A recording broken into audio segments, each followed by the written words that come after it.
Know that the road to WrestleMania starts at the Royal Rumble, but is it possible that this year's road to WrestleMania started at Saturday night's main event?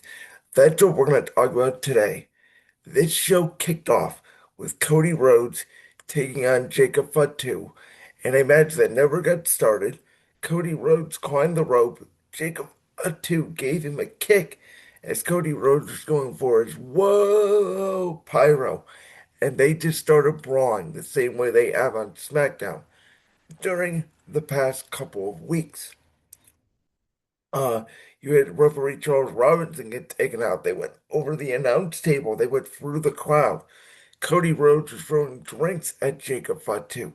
You had them fight all the way to the concession stand, with them fighting, all the way to the popcorn machine. Jacob Fatu slamming a security guard for a table. You had Cody Rhodes and Jacob Fatu lift a security guard, throw him into others for the crowd. But of course, it ended with Drew McIntyre throwing Jacob Fatu off a platform and then low blowing Cody Rhodes and jackknife powerbombing him through the table.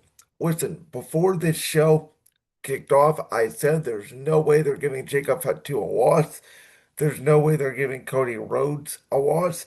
I said it was going to end in a brawl. I saw some people a little bit angry about the fact they did feel like that this was a bait and switch. I didn't feel that way. I actually thought this was perfectly booked. The crowd was really into it in Montreal. Again, if you're going to have a triple threat match between Cody Rhodes, Drew McIntyre, and Jacob Fatu, you're going to want to protect everybody involved. Now, I'm not going to give away my Royal Rumble predictions yet. That will be on Thursday. But in my opinion, this was the way to go. I didn't have a problem with this at all. And then we had Rhea Ripley and Io Sky defending the Women's Tag Team Championships against Liv Morgan and Roxanne Perez in a very good match. All of these matches, the Cody Rhodes Jacob Fatu Brawl went 20 minutes. Rhea Ripley and Io Sky's match went about 20. The Fatal 4-Way went about 20. And then AJ Styles and Shinsuke Nakamura went, I felt like about 30 minutes. I didn't check the official time on that, but for a 2 hour show with only four things happening on this card, I thought WWE did a good job at letting all things breathe. Now, when it comes to the Rhea Ripley and Io Sky tag team match, I thought they did a really good job letting Liv Morgan and Roxanne Perez dominate the match for the most part.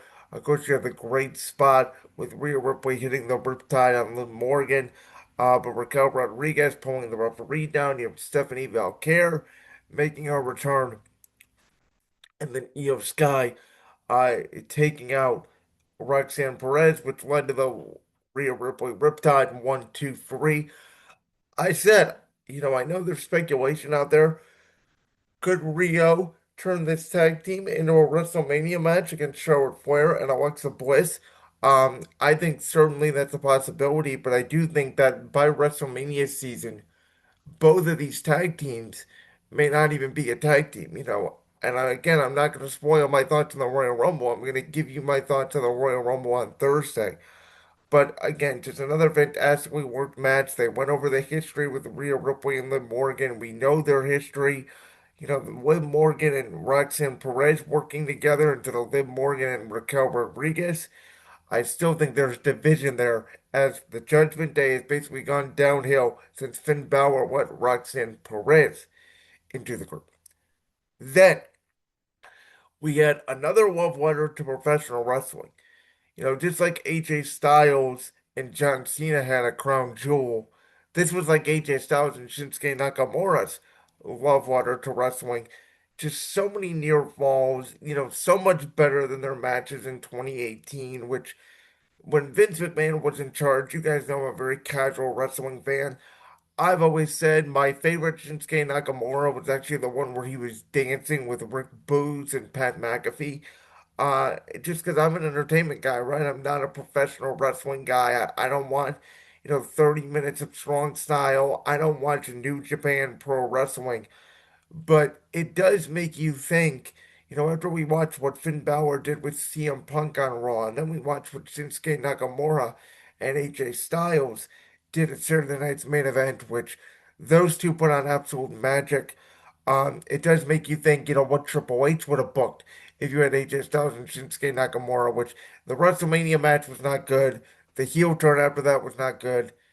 Just disappointing feud there in 2018, and they've had matches in the past, but Vince didn't really know how to book AJ and Shinsuke Nakamura. Those two just went out there and they did what they did 10 years ago, supposedly, in New Japan Pro Wrestling, and they put on an absolute banger. Um, this phenomenal four-hour at the Styles Clash, perfect finish, the show of respect. And I do fear that what we've gotten, AJ Styles and Gunther, AJ Styles and CM Punk, AJ Styles and Shinsuke Nakamura. Saturday does feel like the end of the phenomenal one, but I'll talk about that again more on Thursday. And then a fatal four-way that I thought everybody got their spots in. The crowd was clearly behind Sami Zayn, but they were also behind Randy Orton, because how can you not be behind Randy Orton? I think they're trying to rebuild up Damian Priest. He's a former world champion. I always thought Priest had charisma. He's been obviously down in the dumps the past year, going through Drew McIntyre, going through Aleister Black. The problem is at this point, both world title pictures in WWE are significantly heavy. I wouldn't mind if Damian Priest got into the mid card on SmackDown with Carmelo Hayes. You could turn Damian Priest heel. I don't think it's time yet, but I think it's certainly something he could do down the line. I called Sami Zayn hitting the Helluva Kick on Damian Priest, the one, the two, the three. I thought it makes sense. You're obviously going to protect Randy Orton. You're going to protect Trick Williams, who came off like $1 million. I mean, Trick Williams looks like a great heel, and I think there's a chance that going into WrestleMania, you can rekindle that feud with Carmelo Hayes over the United States Championship. And I think Trick Williams, his finishing move is called the Trick Shot, but I do think that he's going to be sky shotted up the card here pretty quickly. Overall, I thought the Saturday night's main event with, again, not a lot of real hype to it. AJ Styles and Shinsuke Nakamura was announced the night before. I didn't pick it. I picked Sami Zayn to pin Damian Priest. I did think that Io Sky was going to pin Roxanne Perez, but I thought Rio was going to retain the Women's Tag Team Championships. And again, I thought Cody and Jacob Fatu was going to end in a DQ anyway, so I had no problem with a massive, entertaining brawl that kicked off the show. I thought it was well paced, and I thought outside of John Cena's last match in Washington, D.C., it was the best Saturday night's main event today. And again, on Thursday, we're going to break down the entire Royal Rumble as well as WWE Unreal. It's going to be a WWE version with like that clip from the Brands World podcast. If so, make sure you go down there and hit that subscribe button. While you're down there hitting the subscribe button, make sure to also hit the notification bell so you never miss another upload. And make sure you check out all the other clips from the Brands World podcast right here on YouTube.